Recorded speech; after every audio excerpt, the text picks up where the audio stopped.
हरे कृष्णा। शिव का स्वागत करते हैं। आज का प्रसंग काफी इंटरेस्टिंग के साथ साथ बड़ा मिस्टीरियस भी है। पहला चीज हम ये देखेंगे, साल्व जो कि शिशुपाल का बहुत बड़ा मित्र है, आखिर उसने भगवान कृष्ण के पिता वसुदेव का सिर कैसे काट दिया? आश्चर्य की बात है। दूसरा चीज, परीक्षित को सुखदेव गोस्वामी ने कथा क्यों नहीं बताया जो कि पद्म पुराण में वर्णन है? वो चीज को क्यों छोड़ दिया? क्या कारण है इसके पीछे? उस कथा को नहीं सुनाया। तीसरा,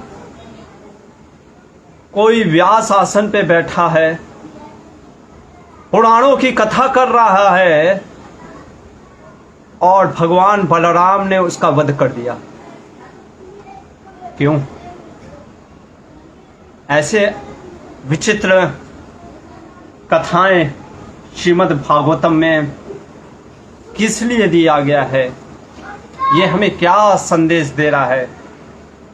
आइए इन विचित्र कथाओं को सुखदेव गोस्वामी के मुख से और इसको समझने का प्रयास हम अपने पूर्ववर्ती आचार्यों के माध्यम से, विशेषकर जीव गोस्वामी के वैष्णव तोषणी और श्रील विश्वनाथ चक्रवर्ती ठाकुर के सारार्थ दर्शनी और अपने श्रील प्रभुपाद जी के जो कृष्ण ग्रंथ में उन्होंने समरी लिखा है, उसके माध्यम से समझने का प्रयास करते हैं।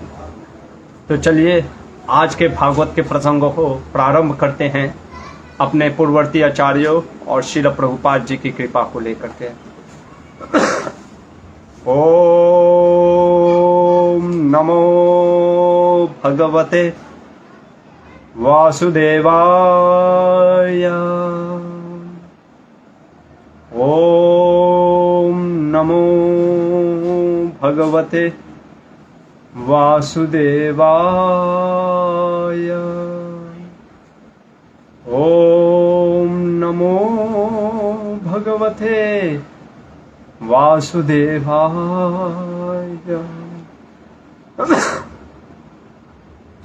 ओम अज्ञानतिमिरान्धस्य ज्ञानाञ्जनशलाकया चक्षुरुन्मीलितं येन तस्मै श्रीगुरुवे नमः। नमो विष्णुपादाय कृष्णप्रेष्ठाय भूतले श्रीमते भक्तिवेदांत स्वामिनिधि नामिने। नमस्ते सारस्वते देवे गौरवाणी प्रचारिणे निर्विशेष शून्यवादी पाश्चात्य देशतारिणे। श्री कृष्ण चैतन्य प्रभु नित्यानंद श्री अद्वैत गदाधर सेवा साधि और भक्त वृंद। हरे कृष्ण कृष्ण कृष्ण हरे हरे, हरे राम राम राम हरे हरे। श्रीमद् भागवतम का 10वां स्कंद और अध्याय है 76वां। सुखदेव गोस्वामी कल वर्णन करते हैं कि दुर्योधन जब निराश होकर के, उदास होकर के इंद्रप्रस्थ से लौट जाता है, और कल भगवान ने शिशुपाल का भी वध किया। क्यों किया ये भी हमने देखा।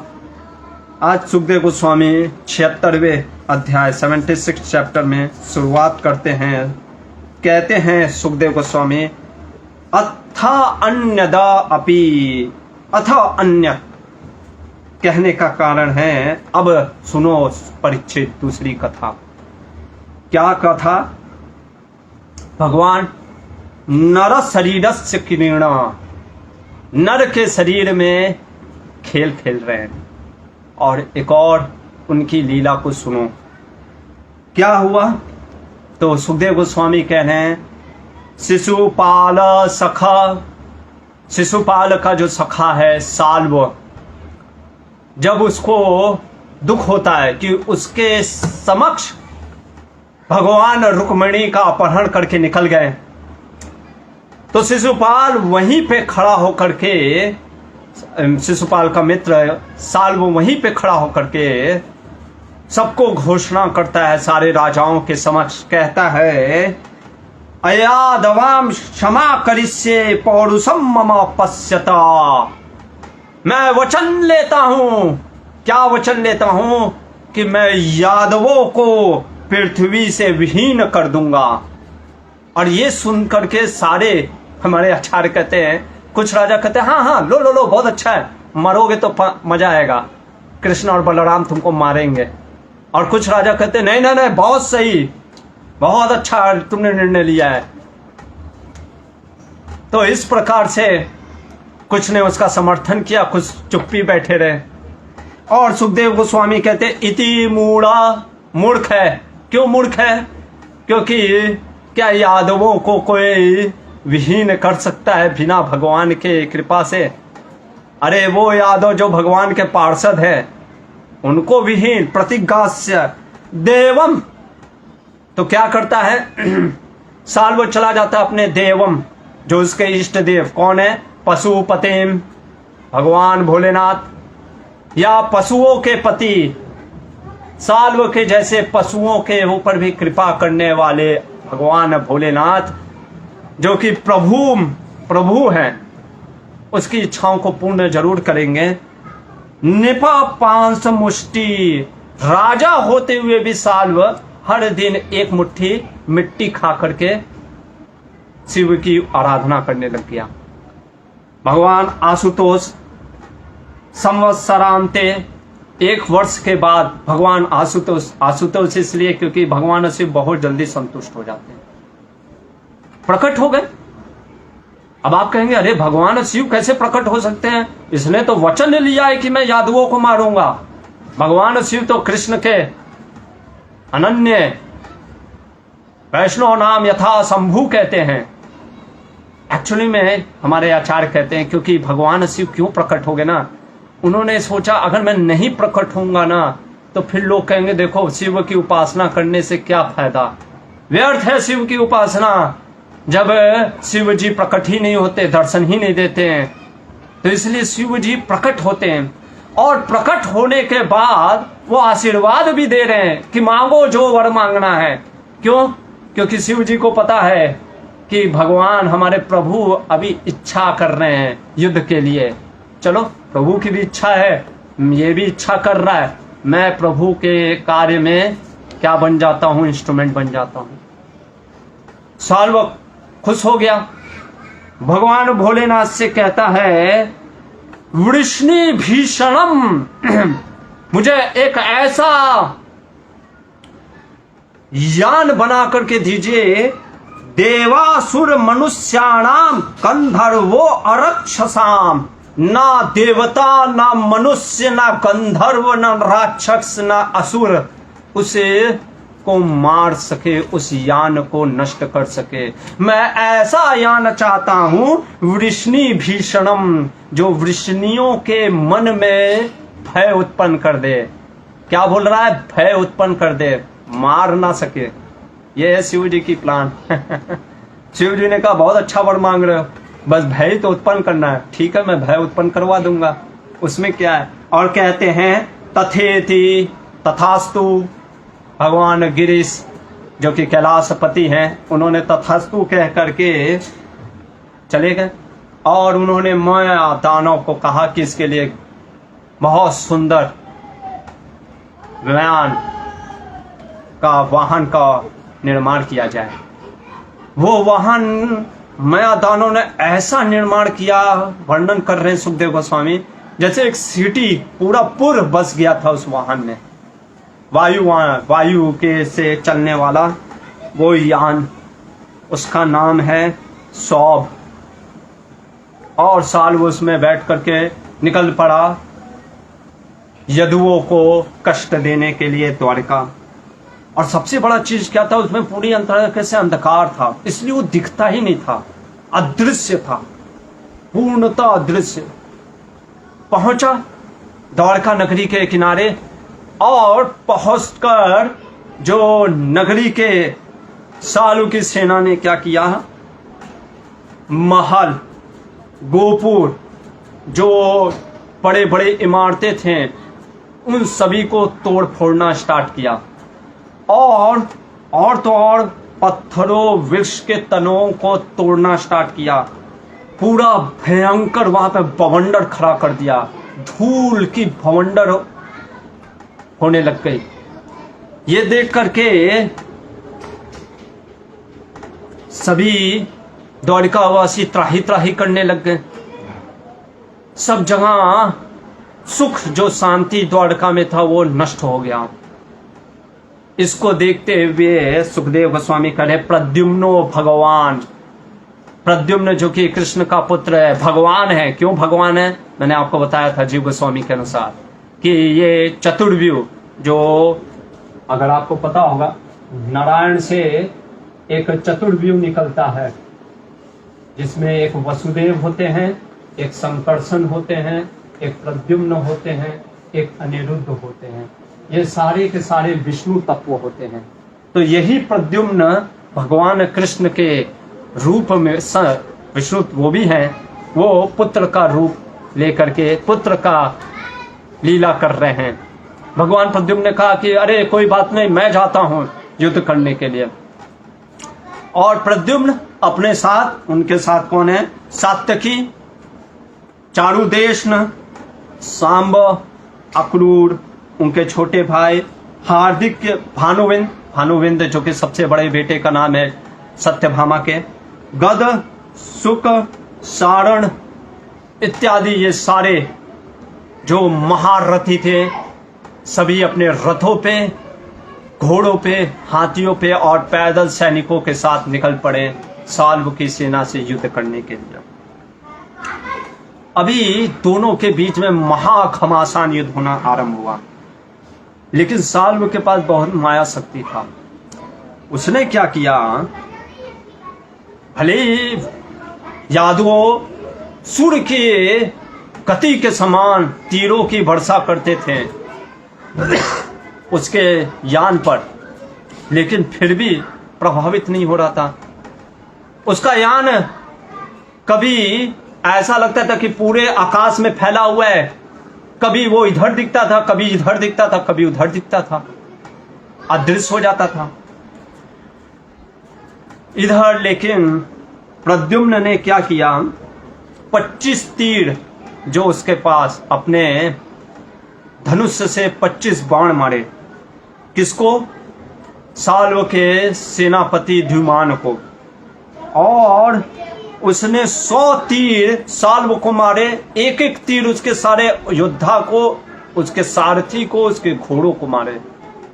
ये अद्भुत पराक्रम देख करके दोनों पक्ष की सेनाओं ने कहा वाह, मान गए प्रद्युम्न, हमें तो दिख नहीं रहा है कि कहां है इसका यान, और तुमने इतना सटीक, मतलब सोचिए आपको कुछ अचानक से इधर इधर इधर यान आ रहा हो, फिर भी प्रद्युम्न ने सटीक निशाना लगा दिया, क्योंकि सारे उसके योद्धा जो सालों के थे सब उसी यान पे थे। इसके बाद क्या हुआ, साल्व ने फिर अपना अद्भुत माया दानव की मायावी शक्ति का आरंभ करना दिखाया। अब ये जो यान था, कभी आसमान में, कभी पृथ्वी पे, कभी पर्वत की चोटी पे, कभी समुद्र के अंदर दिखता था। इस तरीके से वो गायब होने लग गया। और इस चीज को देख करके सारे लोग वृष्णि कुल के जो भी थे, और वो लोग छिप छिप करके मारने लग गए। सभी लोग त्राही त्राही करने लग गए। साल्व का जो मंत्री द्युमान था वो भी उठ खड़ा हुआ, और उसने जो काले लोहे के इस्पात से बनी अपनी गदा को घुमाया, और छिप करके उसने इतने जोर से चला करके मारा प्रद्युम्न के ऊपर। प्रद्युम्न के छाती पे जा करके लगा, और प्रद्युम्न वहीं पे अचेत होकर के गिर गए। लीला कर रहे हैं भगवान प्रद्युम्न भी। ये देख करके दारुक का जो पुत्र, जो कि सारथी था, आश्चर्यचकित हो गया कि मेरे स्वामी गिर गए। उसको लगा कि कहीं हत्या ना कर दे ये द्युम्न, इसलिए उन्होंने रथ को वहां से उठा करके किनारे लेकर के चले गए। जब प्रद्युम्न को होश आया, उसने बोला, अरे मूर्ख, मुझे क्यों तुमने युद्ध से हटा दिया? अरे पितरो राम केशवस्य, राम और केशव, राम मतलब बलराम जो कि बलों में शक्तिमान है, केशव जिन्होंने केसी डीमन का मार गिराया। मैं उनको क्या जवाब दूंगा अपने पिता को कि युद्ध छोड़ के भाग गया?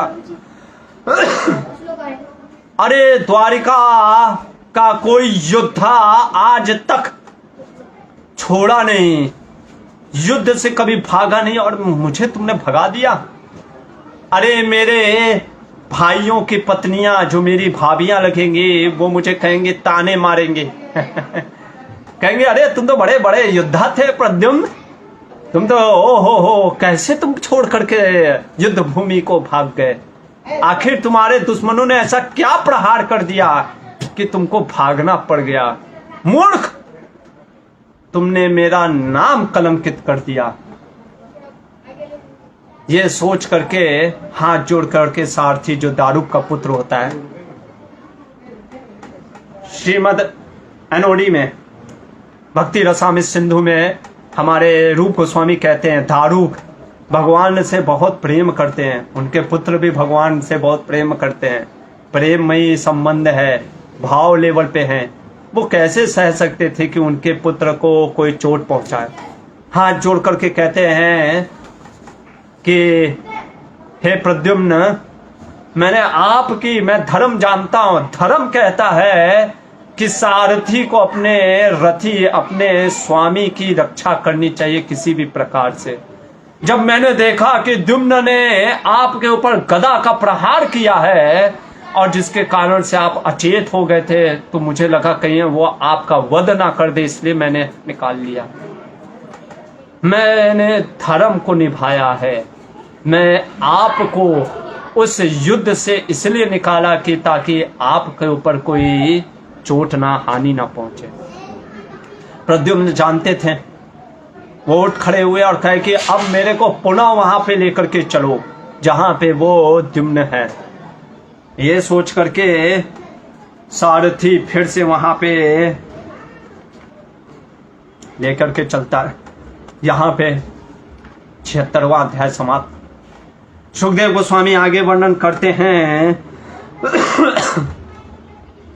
कि सलीलम दमसितो धिता कारमुका, क्योंकि अपना कवच हटा दिया था उसके सारथी ने, जल को पी करके कवच पहन करके क्या फिर से प्रद्युम्न उसी स्थान पे पहुंच गए जहां पे द्युम्न आक्रमण कर रहा होता है, और हंसते हुए उसको बोले, अरे द्युम्न, मैं फिर से आ गया।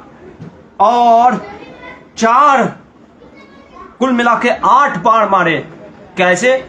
4 बाण उन्होंने 4 घोड़ों को मारा, 1 बाण उसके धनुष जिसको पकड़ा था उसको मारा, 1 बाण जो रथ के ऊपर जो तिरंगा लगा था उसको मारा, और 1 बाण से उसके सिर पे आघात किया। इस प्रकार से जब प्रद्युम्न वापस आ गए तो उसके जो भी और सात्यकी, कद, सुख, सान, उनको भी उत्साह आ गया। वो भी अब साल्व के सिपाहियों का गर्दन सिर से अलग करने लग गए। इस प्रकार से फिर घमासान युद्ध कहते हैं, युद्धम त्रिनवरात्रम, 3 × 9 27 दिन, नवरात्रम, दिन और रात लड़ाई चला। किसके बीच में? स्वाल और यदुओं के बीच में 27 दिन तक घमासान युद्ध। और इस घमासान युद्ध में जब इस तरह से चलता रहा, इधर सुखदेव गोस्वामी अब कैमरा हस्तिनापुर इंद्रप्रस्थ की तरफ करते हैं। भगवान जब वहां पे हो रहे होते हैं, निकलते हैं, उनको एक थोड़ा सा अपशकुन जैसा लगता है कि उनको लगता है कि मैं इधर हूं, बलराम जी अभी निकले हैं। महाभारत के सभा पर्व में वर्णन आता है कि बलराम जी थोड़ा सा पहले निकलते हैं कृष्ण से, कहीं शिशुपाल के जो साथी गण हैं द्वारका पे अटैक न कर दे। इसलिए भगवान अपने बुआ व्यासदेव, भीष्म पितामह और बड़े बुजुर्गों को प्रणाम करते हुए निकलते हैं। और जब द्वारका के करीब पहुंचते हैं तो देखते अरे घमासान युद्ध चल रहा है। अब उनके साथ तो रानियां भी हैं 16,000। तो इसलिए हमारे विश्वनाथ चक्रवर्ती ठाकुर कहते हैं भगवान ने दारुक को कहा कि इन रानियों को गुप्त रास्ते से द्वारिका के महल में पहुंचाओ। और भगवान वहीं पे रुक गए और फिर दारुक को कहे कि चलो। और दारुक को बोले, क्या बोलते हैं, ध्यान रखना यह साल्व बहुत बड़ा जादूगर है, मायावी है, घबराना नहीं। क्यों बोल रहे हैं? क्योंकि उनका जैसे पुत्र घबरा करके प्रद्युम्न को हटा दिया। भगवान कह रहे दारुक घबराना नहीं, बहुत बड़ा जादूगर है, चलो युद्ध में। और जैसे ही जब भगवान के रथ को, जिसके तिरंगा पे गरुड़ जी धारण है, देखा सभी ने, चाहे यदुवंशी हो चाहे साल्व के सारे सेनागण, सभी एक टक, क्योंकि भगवान प्रकट हो गए आज। जब इस प्रकार से देखा तो सभी जगह हाहाकार मच गया। अब भगवान ने अपने बाणों से मारना स्टार्ट किया साल्व की सेना को। भगवान ने 16 बाणों से किसको, सौभ विमान पे आक्रमण किया और अपने गदा से भी प्रहार किया। लेकिन साल्व भी बहुत कम नहीं था, उसने अपने बाणों से एक बाण मारे जिसको भगवान ने सारंग धनुष पकड़ा था ना, ऐसा तीर चलाया कि सारंग धनुष हाथ से गिर गया। भगवान के अचिंत्य। इसलिए कहते हैं सुखदेव गोस्वामी, बहुत सुंदर चीज बोल रहे हैं, कहते यतव्या मूढ़म न सख्यु भारतु भार्या हृतिक शताम प्रमत्त सभा मध्य त्वया व्यपादिता सखा।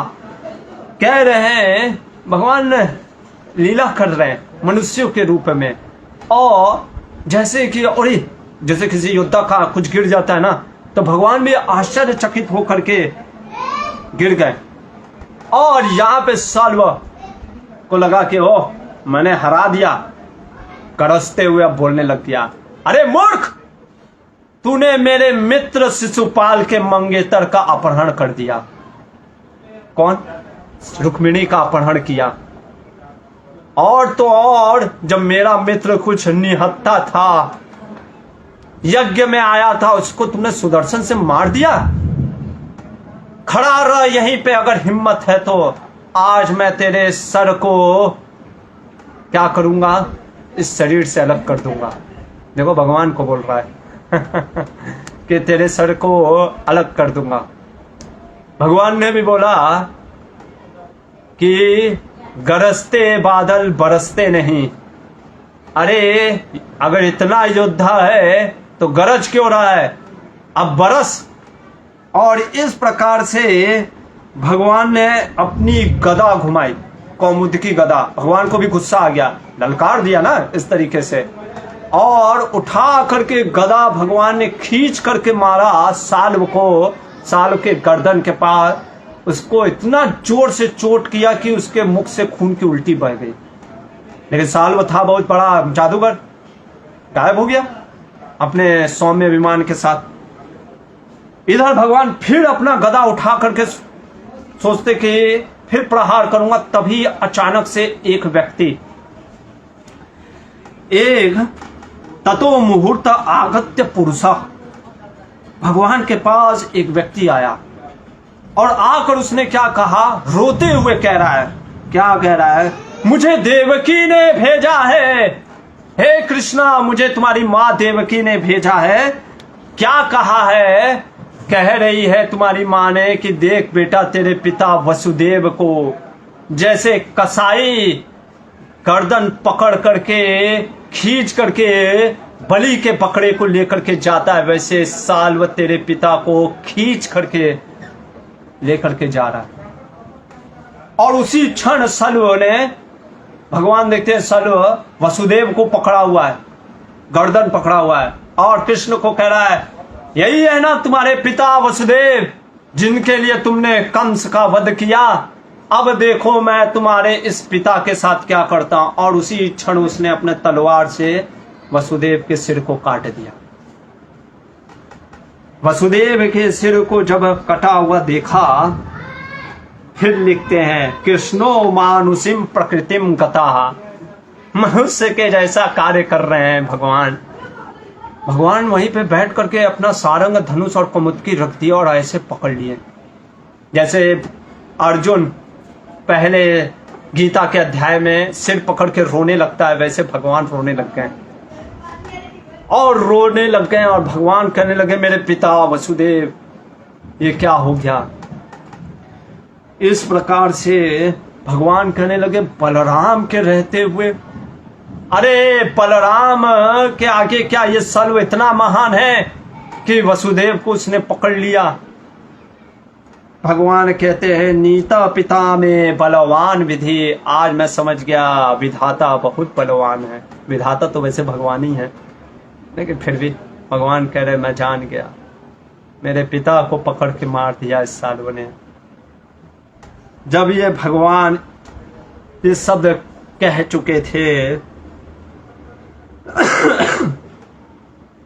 तो साल्व फिर प्रकट हुआ वहां पे और कहने लग गया कि किसके लिए तुम जिंदे हो, तुम्हारे पिता को तो मैंने मार दिया। भगवान श्री कृष्ण जो कि ज्ञान से परिपूर्ण है, सच्चिदानंद विग्रह है, कभी अज्ञान भगवान में हो ही नहीं सकता है। वो भगवान को फिर लेकिन स्मरण होता है कि अरे ये तो माया दानव है, ये इसकी मायावी शक्ति है, ये जरूर इस असुरी की माया है, आसुरी माया है, मेरे पिता का वध साल्व कर ही नहीं सकता। और इसलिए भगवान ने जब देखा फिर से तो ना वसुदेव का शरीर दिखता है ना वो दूत ही दिखता है, दोनों गायब। जैसे व्यक्ति स्वप्न में से उठ करके खड़ा होता है ना, सब कुछ समाप्त हो जाता है। अब यहाँ पे सुखदेव गोस्वामी बहुत सुंदर चीज कहते हैं, 77 अध्याय का ये 30वां श्लोक। सुखदेव गोस्वामी कह रहे हैं हे परीक्षित ये मैंने सुना है, एवं वदंती राजर्षे ऋषया के चान्विता यस्वाचो विरुद्धेता नूनम तेना स्मरन्त्युता। ये मैंने सुना है अलग अलग ऋषियों से कि ऐसा हुआ था, ये मेरा मत नहीं है। सुखदेव गोस्वामी, इसीलिए हमारे जीव गोस्वामी कहते हैं ये 21 से लेकर के जो भी श्लोक हुआ 29 तक, ये सुखदेव गोस्वामी बस बता रहे कि ये मैंने सुना है ऐसा हुआ था। अब सुखदेव गोस्वामी प्रश्न कर रहे हैं क्वा शोकमोहो स्नेहो वा भयम वा ये संभवा क्वचा खंडित विज्ञान ज्ञानेश्वर्यस्व खंडित। अरे जिस भगवान का कह रहे हैं कि शोक मोह भौतिक ये अज्ञान से जनित होते हैं, जो भगवान अनंत है, जिस भगवान का सच्चिदानंद विग्रह है, चित्त ज्ञान से परिपूर्ण है, उनको कैसे अज्ञान छू सकता है ना।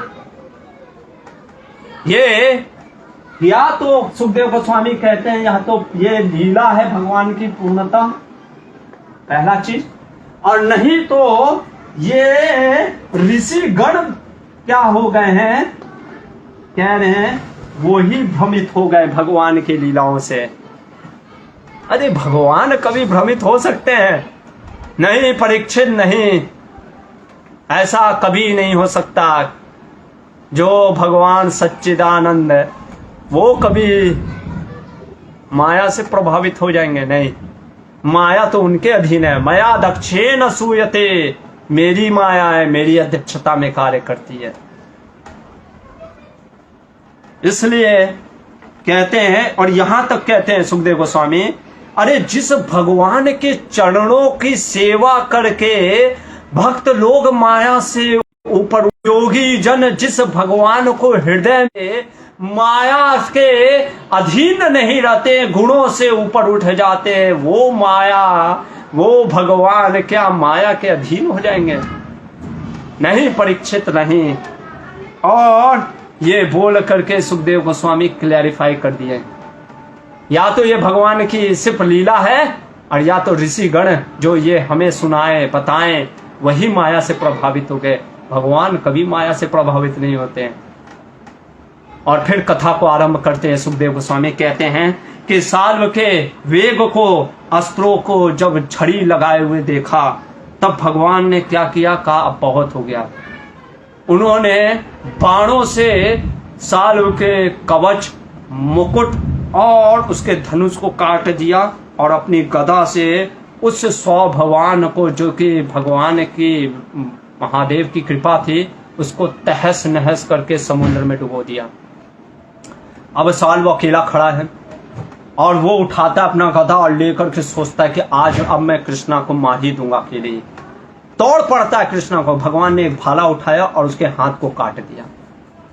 उसके हाथ को काट गिराने के बाद साल्व फिर निश्चय करके सोचता है कि मैं दूसरे हाथ से मारूंगा।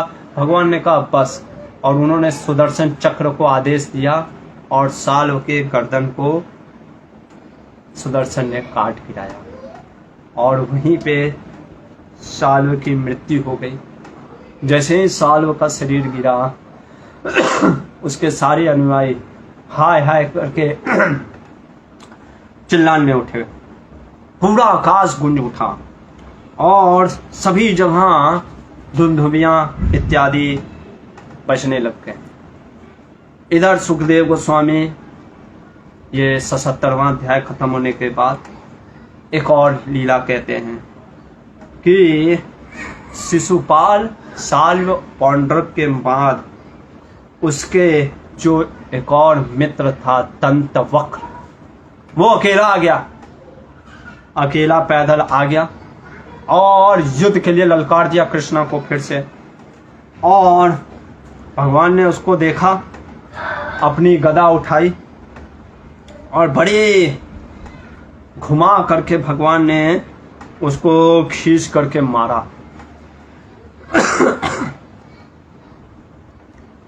उससे मारने से पहले सुखदेव गोस्वामी कह रहे हैं, ये जो दंतवक्र है ना, ये श्रुतश्रुवा जो कि बहन है इसकी, वसुदेव की, यानी ये बुआ लगी कृष्ण की। तो ये भी मौसेरा भाई था किसका? भगवान कृष्ण का दंतवक्र। उसने कहा कि तुमने शिशुपाल को मारा, अरे तुमको शर्म नहीं आया? आज मैं तुमको मारूंगा। भगवान ने कहा ठीक है। और भगवान ने अपना गदा उठाया और उस गदा से दंतवक्र के सिर पर आघात किया, और आघात करने से कौमुदगी गदा से दंतवक्र जो था उसकी सिर फट जाने से पूरा वो खूनों में जैसे सना आ गया हो वैसे सन गया था। इधर जब अपने भाई को मरता हुआ देख करके विदुरथ, पहले दंतवक्र अकेला आया था, फिर विदुरथ बाद में आया, और विदुरथ ने अपने भाई के मृत्यु के शोक के लिए क्या किया, उसने भगवान को ऊपर आक्रमण करना चाहा, लेकिन भगवान ने उसको अभी सुदर्शन चक्र से सिर काट दिया। अब भगवान वापस आने लग गए, कहाँ? द्वारिका नगरी में। और जब वो वापस आ रहे हैं तो देवताओं, मनुष्यों, ऋषियों इत्यादियों ने उनका स्वागत किया, और भगवान का सब जगह गुणगान किया गया, उनकी फूलों की वर्षा की गई। इस तरह से सुखदेव गोस्वामी ने कहा कि भगवान कृष्ण ने जो कभी नहीं हारने वाले हैं, उन्होंने इस प्रकार विजय प्राप्त की। ये था सुखदेव गोस्वामी का वर्णन। अब यहाँ पे जीव गोस्वामी वैष्णव तोषणी में लगभग 10 पेज का कमेंट्री दिए हैं, ध्यान से सुनिएगा। सुखदेव गोस्वामी ने परीक्षित को कुछ नहीं बताया, इसलिए बहुत जरूरी है हमें पहला चीज ये समझना, शास्त्र बहुत ही पर्सन देश काल पात्र के अनुसार बोला गया है। पद्म पुराण के उत्तरखंड में ये कथा आती है। कैसे ये कथा है? दरअसल जब भगवान साल्व को मार रहे होते ना, इधर दंत वक्र को जब पता चलता है कि शिशुपाल का भगवान ने वध कर दिया राजसू यज्ञ में, वो दंत वक्र भगवान शिव का वरदान लेकर के पहुंचता है इंद्रप्रस्थ के पास, मथुरा के पास, चैलेंज करने लगता है कृष्ण को। नारद मुनि से उसको पता चलता है कि भगवान द्वारका पहुंच चुके हैं। ये द्वारका के लिए निकल रहा होता है, भगवान उधर ये अकेला आया होता है, किसी कारणवश से इसके भाई सब नहीं आए होते, ये अकेला आता है युद्ध करने के लिए। अकेला क्यों आता है? और वो भी गदा लेकर के, क्योंकि उसको लगता है ना कृष्ण तो बस सुदर्शन चक्र चलाने में तेज है, गदा वदा लग रहा है उनको आता नहीं, इसलिए आ गया अकेला। भगवान को जब नारद मुनि से भी पता चला कि अरे वो वहां पे इंतजार कर रहा है, भगवान चलते हैं मथुरा नगरी। मथुरा नगरी में पहुंचते हैं, दंत वक्र से युद्ध होता है, बहुत दिन तक युद्ध होता है, और भगवान ने फिर उसको मार गिराया। अब मारने के बाद दंत वक्र को भगवान पहुंचते हैं वृंदावन। पद्म पुराण में वर्णन आता है, यमुना नदी पार करके भगवान लगभग 2 महीना ब्रज में रहते हैं, और 2 महीना रहने के बाद भगवान क्या करते हैं, सारे ब्रजवासियों को गोलोक वृंदावन लेकर के चले जाते हैं। सारे ब्रजवासियों को गोलोक पहुंचा देते हैं, और भगवान फिर वहां से जो है क्या करते हैं, कहते मैं आता हूं, द्वारिका में कुछ लीला है, वो लीला करने के लिए पहुंचते हैं। वही चीज सुखदेव गोस्वामी बता रहे। प्रश्न उठता है, सुखदेव गोस्वामी ने पद्म पुराण के इस खंड को क्यों नहीं सुनाया? जीव गोस्वामी कहते हैं, विश्वनाथ चक्रवर्ती ठाकुर हमारे, परीक्षित को दुख हो सकता था। क्या दुख? कि भगवान ने ब्रजवासियों को तो गोलोक पहुंचा दिया प्रेम वही पूरे अच्छे तरीके से, लेकिन यदुओं को क्यों ऐसा किया? देखेंगे 11वें स्कंद में भगवान ने यादवों को आपस में लड़ाया, ऐसा क्यों? इसलिए सुखदेव गोस्वामी समझते थे, इसलिए उन्होंने नेग्लेक्ट कर दिया। दूसरा चीज और उठता है, सुखदेव गोस्वामी जो भी लीलाएं किए हैं बता रहे हैं, हमारे जीव गोस्वामी कहते हैं वो क्रोनोलॉजिकल ऑर्डर में नहीं है। कहने का अर्थ है कि इसके बाद ये, इसके बाद ये, ऐसा नहीं हुआ। एक्चुअल में एक लीला कैसे हुआ, जो जैसे कल रथ यात्रा भी है, हम जानते हैं क्यों रथ यात्रा मनाते हैं, क्योंकि ब्रजवासी से भगवान कुरुक्षेत्र में मिलने जाते हैं, वो ग्रहण लगा होता है। तो लीला इस प्रकार से है, हमारे आचार्य जी गोस्वामी कहते हैं कि भगवान पहले कुरुक्षेत्र मैदान में गए, जो कि कल रथ यात्रा भी है, तो कुरुक्षेत्र मैदान में ब्रजवासियों से मिलते हैं, और फिर हमें पता है कि कैसे ब्रजवासी उनको बुलाते हैं, वापस ले जाते हैं ब्रज की तरफ। इसके बाद फिर राजसू यज्ञ होता है, क्योंकि इस कुरुक्षेत्र के में सभी इवन दो भीष्म इत्यादि राजा भी मौजूद होते हैं। उसके बाद युद्ध क्रीड़ा होती है, गैम्बलिंग मैच, महाभारत में वर्णन आता है। इसके बाद पांडवों को वनवास होता है। वनवास होने के बाद फिर क्या होता है, साल्व को भगवान मारते हैं, साल्व दंत वक्र को मारते हैं, और इसके बाद फिर भगवान ब्रज में फिर जाते हैं वापस, यानी भगवान 2 बार ब्रज में जाते हैं।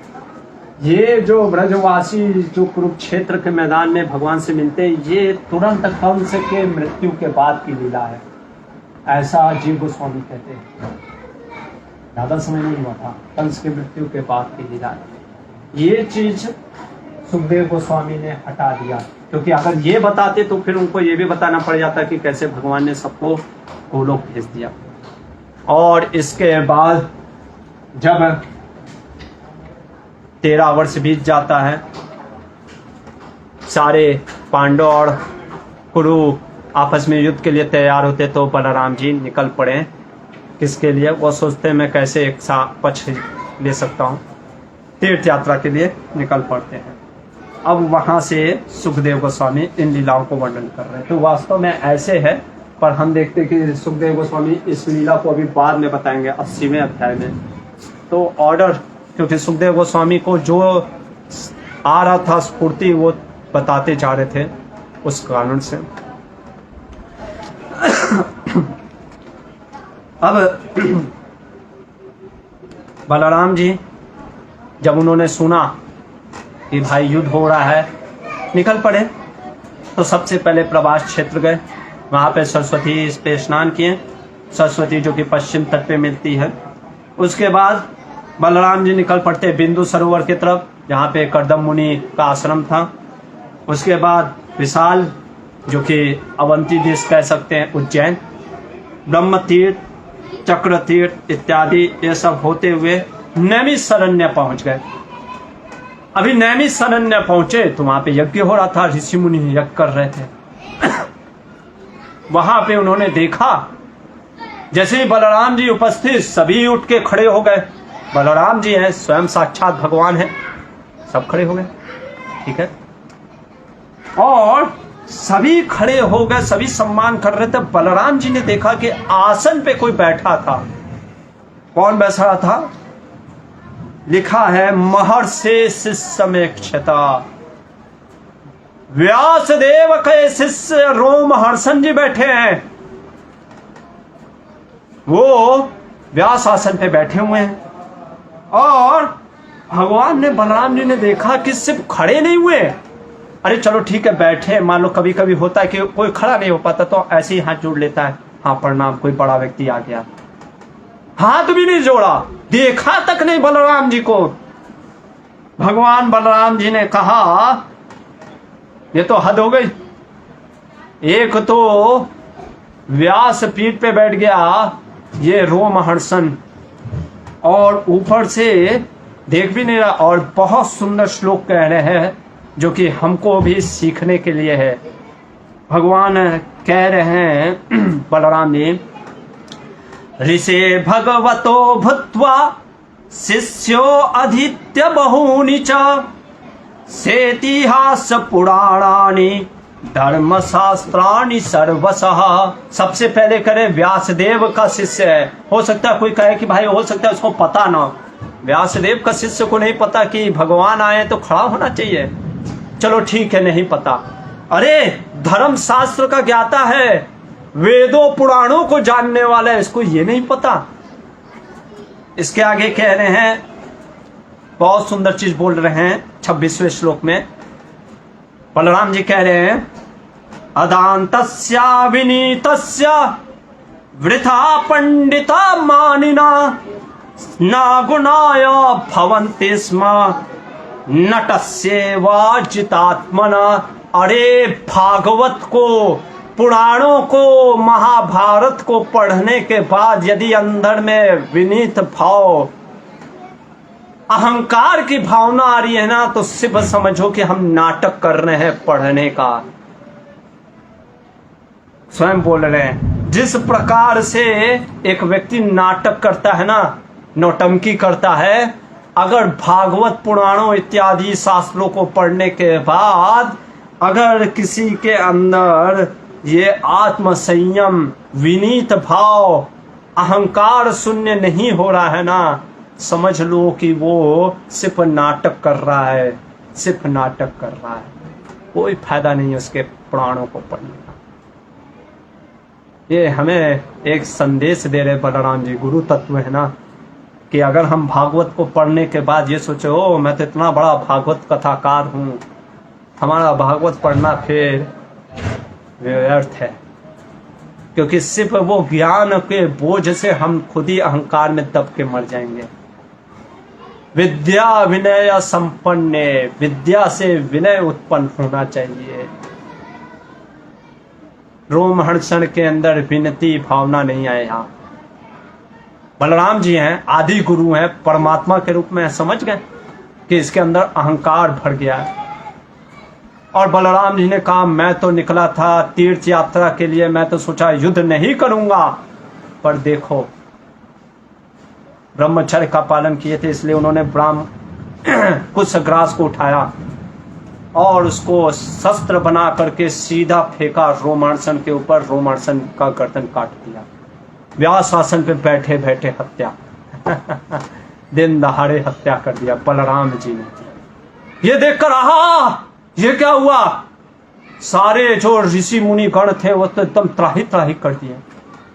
उन्होंने कहा बलराम जी आपने ये गलत कर दिया, आप भगवान हैं, आप शास्त्रों के भी पढ़े हैं, लेकिन फिर भी हम साधुओं ने वचन दिया था, हमने अभी इनको व्यास आसन पे बैठाया था, हमने इन्हें अपना गुरु बना दिया था और हमने सोचा था, हमने इन्हें आशीर्वाद दिया था कि आपको कभी दुख नहीं होगा जब तक आप पुराणों का कथा करते रहेंगे।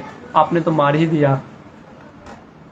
बलराम जी कहते हैं ब्राह्मणों के द्वारा मुख से निकला गया वचन वेद के वचन हैं, आप अगर आपने बोला तो मैं अभी इसको फिर से जीवित कर देता हूं। ब्राह्मणों ने कहा नहीं नहीं नहीं नहीं, फिर वो तो आपका, आपने जो विफल किया, आपने जो इसको मारा, आपने सही सोच के मारा। बस हम इतना चाहते हैं कि हमारे वचन भी रह जाएं, आपके कार्य भी रह जाएं। तो इसलिए बलराम जी ने देखा वहीं पे रोमहर्षण सुता उग्रश्रवा सूत गोस्वामी थे वहीं पे।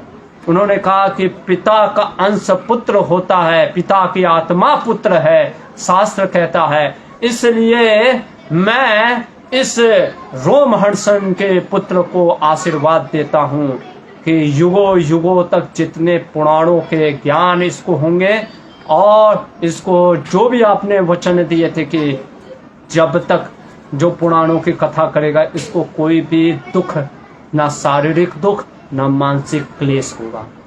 ये हैं सूत गोस्वामी जो कि भागवत के, जिनके मुख से हम सुन रहे हैं ये भागवत।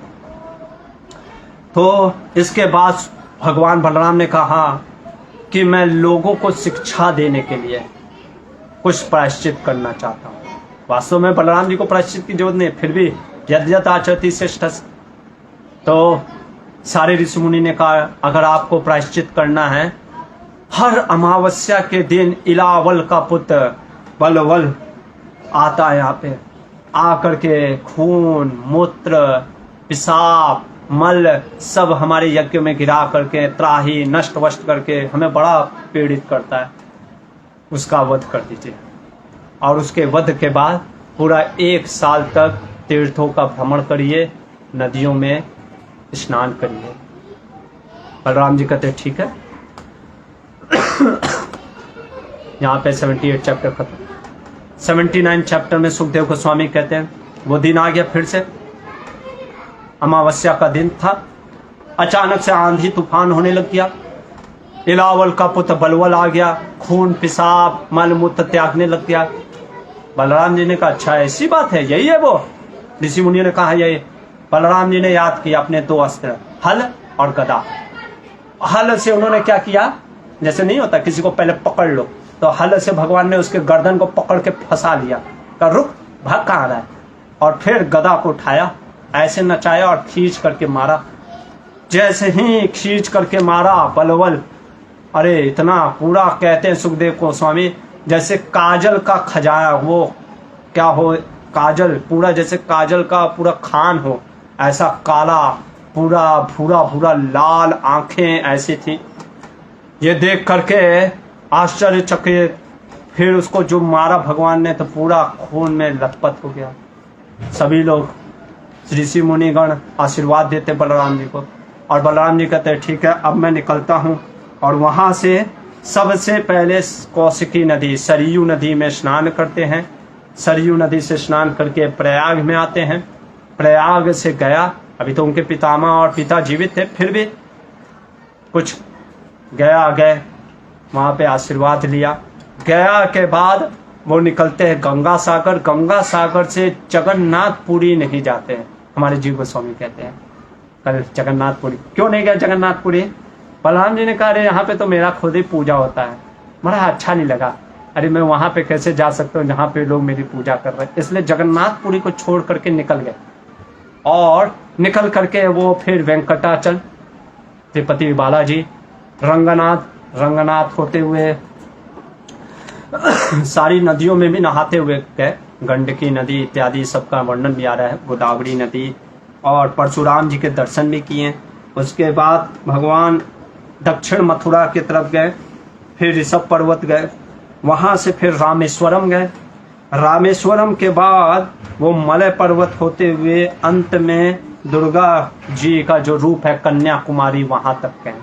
और कन्याकुमारी से फिर भगवान गोकर्ण होते हुए फिर दंडकरण और फिर महिष्मती, नर्मदा नदी के तट पे आज भी स्थित है, आप जाएंगे मध्य प्रदेश में, वहां पे जा करके फिर भगवान ने वहां पे दान दक्षिणा करके फिर वहां से प्रभास क्षेत्र लौट आए। और जब रास्ते में लौट रहे तो उनको पता चलता है कि पांडवों और कौरवों में बहुत घमासान युद्ध हुआ, सभी राजा मारे गए। बलराम जी सोचते कि कृष्ण ने जो चाहा कि अधर्मियों का नाश हो तो नाश हो गया। तो उनको पता चलता है कि कुरुक्षेत्र में अब लास्ट युद्ध चल रहा है उनके शिष्य दुर्योधन और भीम के बीच में। बलराम जी पहुंचते हैं, जैसे ही वहां पे प्रकट होते सभी लोग प्रणाम करते हैं। सबसे अंत में कृष्ण अर्जुन जाते हैं। जीव गोस्वामी कहते हैं क्यों अंत में जाते हैं, क्योंकि वो सोचते हैं कि पता नहीं आप दाऊ भैया क्या बोल दें, ओहो कि अरे तुम ही लोग जिम्मेदार हो, तुम लोग युद्ध किए, इसलिए सभी प्रणाम कर रहे होते। बलराम जी वहां पे आते हैं और दोनों को कहते हैं, भीम और दुर्योधन को कहते हैं कि तुम मेरे से गदा सीखे हो, इसलिए तुम कला में अधिक हो, लेकिन भीम शक्ति में अधिक है, और मुझे तुम दोनों के बीच के युद्ध में निर्णय दिखता ही नहीं है, कोई नहीं जीतेगा, इसलिए युद्ध छोड़ो, मित्रता करो। दुर्योधन ने कहा मैं मर जाऊंगा पर इससे भीम से मित्रता है? भीम ने भी कहा मैं भी मित्रता नहीं करने वाला हूं। सोचिए बलराम जी का बात ही नहीं मान रहे हैं, आदि गुरु का। तो बलराम जी सोचते हैं न तद वाक्यम, कहते हैं जगृहीतु पद्वैरी निप अर्थवात अनुस्मरंतो अन्योन्यम दुरुत्तम दुष्कृतानि च।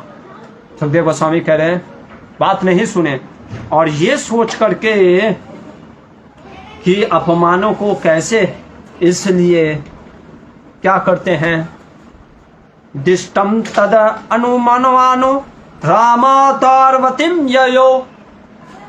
बलराम जी सोचते हैं ये तो कृष्ण चाहते ही हैं, इसलिए मैं भी कुछ नहीं कर सकता।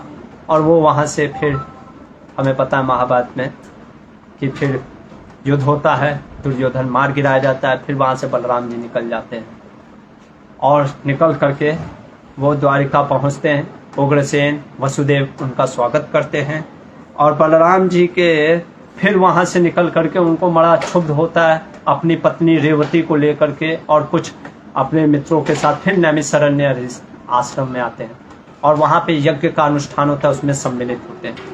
श्रील प्रभुपाद जी कहते हैं कि भगवान बलराम जी को कोई यज्ञ अनुष्ठान करने की जरूरत नहीं है, फिर भी लोगों को वेदों के प्रति आसक्त रहें, वेदों को माने, इसलिए बलराम जी वहाँ पे पहुँचते हैं। पहुँच करके वहाँ पे अपने स्त्री रेवती के साथ स्नान करते हैं, फिर ब्राह्मणों को दक्षिणा देते हैं और इस प्रकार से वो बलराम जी जिनके अनंत लीलाएं हैं, उन्होंने अनंत लीलाएं किए अपने इस मनुष्य रूप में, वो बलराम जी अद्भुत हैं। और सुखदेव गोस्वामी अंत में कहते हैं यो अनुस्मरेत रामस्य कर्माण्य अद्भुत कर्मणा सायं प्रातरन्तस्य विष्णु सदयितो भवेत्। जो भी बलराम जी के कार्यों को प्रतिदिन दिन रात स्मरण करते हैं, उन्हें कृष्ण के प्रति आसक्ति राग उत्पन्न होता है, क्योंकि बलराम जी आदि गुरु हैं, वो हमें कृष्ण के प्रति ले करके जाते हैं। तो ऐसे बलराम जी के कथा से आज हमने एक अद्भुत चीज सीखा कि हमारा चेतना बहुत जरूरी है। कैसे? क्योंकि अगर हमारी चेतना शुद्ध नहीं हो रही है भागवत को पढ़ने से या भागवत या इत्यादि शास्त्रों को पढ़ने से, तो हमें समझना चाहिए कि हम कुछ तो गलत कर रहे हैं। जैसे रोमहर्षण इतने बड़े प्रवक्ता होने के बाद भी उनके अंदर संयम की भावना, विशेषकर अहंकार से शून्य ना होना, जिन्होंने बलराम जी को, कोई कह सकता है अरे सिर्फ प्रणाम नहीं किया, नहीं, प्रणाम करने की बात नहीं था। बलराम जी ने देख लिया था अहंकारी हो गए थे, अधार्मिक हो गए थे, और बलराम जी ने सोचा कि जब एक शास्त्र को पढ़ने वाला जब अधर्म करेगा तो फिर जैसे पुलिस चोरी करेगा तो फिर क्या। तो इसलिए बलराम जी ने कहा सिखाने के लिए हम लोगों को कि अगर हम शास्त्रों को पढ़ते हैं या पढ़ाते हैं तो बहुत विशेष है कि हम शास्त्रों के मर्म को समझें। इसीलिए हर बार हमको पुनः वापस जाना पड़ेगा उस श्लोक में जो कि सुखदेव गोस्वामी, जो कि व्यासदेव कहते हैं। क्या है फ्रूट भागवत का पढ़ना? यस्याम वैशूयमानायाम कृष्णा परमा पुरुषे भक्तिरुत्पद्यते पुंस शोका मोह भयापह। भागवत पुराण पढ़ने से यदि कृष्ण के प्रति रति नहीं उत्पन्न हो रहा है तो समझ लीजिए हम भागवत या तो गलत तरीके से पढ़ रहे हैं या तो फिर हम भागवत गलत जगह से सुन रहे हैं। क्योंकि भागवत को पढ़ने का उद्देश्य बस यही है, कृष्ण के प्रति रति उत्पन्न होनी चाहिए। हरे कृष्णा। ग्रंथराज श्रीमद् भागवतम की जय। श्रील प्रभुपाद की जय।